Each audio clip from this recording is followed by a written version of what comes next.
Happy weekend mga sisibels. At syempre dahil weekend nga na naman, marami tayong rekado dyan sa ref na dapat na nating ubusin. At eto, magpapaksiw tayo. Meron tayo ditong sibuyas, luya, siling green, siling pula, pipino at ang ating ista. Mga pampalasang gagamitin natin dito mga mi, kayo na ang bahala. Suka, paminta, magic sarap at asin. So tara, sa isang lalagyan pagsasamahin ko lang ang mga rekado. Dahil nga Sabado ngayon, kung ano lang ang rekado natin na meron dyan na natitira pa sa ref, habang hindi pa tayo namamalengke, ay sasama ko na dyan. Ano nga bang lasa ng pipino pag sinama mo sa paksiw? Normally, pag sinama mo ang pipino sa suka, i-absorb niya yung asin. Pero mga mima, itry mo sa paksiw. Wala siyang lasa, pero masarap.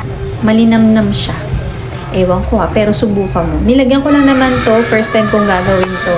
Dahil yun nga, ito ang meron sa aking ref. So tara, kuluan na natin to ng mga 5 minuto. Dahil madali lang naman maluto ang ating isda. At pag nangamoy-ngamoy fabcon na dyan sa gilid, fabcon, medyo luto na yan. Eto mga optional lang to mga Mia, naglagay ako ng konting oil para dagdag linamnam. At eto, luto na. Ganun lang kabilis, ganun lang kadali. Tara, kain tayo. Happy lunch everyone! Happy tummy na naman. So subukan mo na to mga Mi, masarap.